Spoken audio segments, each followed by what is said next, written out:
autres doivent poser ces questions. Monsieur Dantin, s'il vous plaît.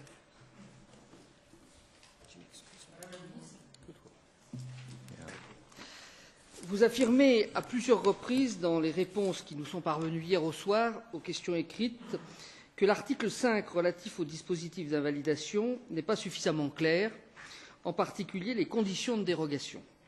Vous affirmez également que la Commission aurait dû adopter des actes de mise en œuvre pour clarifier les conditions d'application de la dérogation.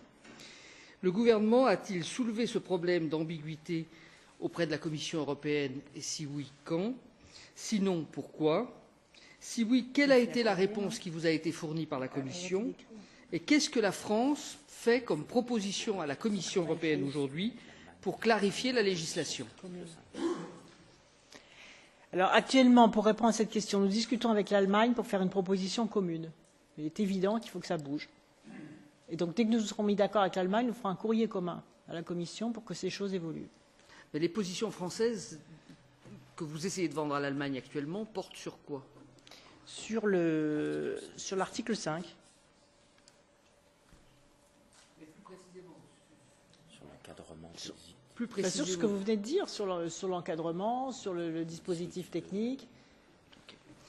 Bon, vous avez mis en place une commission d'enquête en France, dont vous nous avez rendu compte et dont nous avons pu avoir accès à un certain nombre de documents. Est-ce que, à l'issue de ce travail, vous pensez que le problème de dépassement de seuil d'émission et des écarts entre tests de laboratoire et situations en conduite réelle de conduite ne concerne que la technologie diesel, mais peut aussi avoir des incidences sur la technologie essence? Et dans ce cas-là, est-on, après le Dieselgate, à la porte d'un Essence-gate? Et que le diesel. Donc je n'ai aucun élément pour vous dire s'il y a des problèmes aussi sur l'essence. Merci. Et comment considérez-vous que... Enfin, est-ce que vous jugez que le délai dont disposent les constructeurs pour se mettre dans les clous, notamment par rapport aux normes Euro 5 et Euro 6, va leur permettre de faire effectivement les modifications qui leur sont demandées? Oui, ou pas? je le pense. Oui, je le pense. Et je pense que ce serait une grave erreur de reculer encore les échéances. Merci.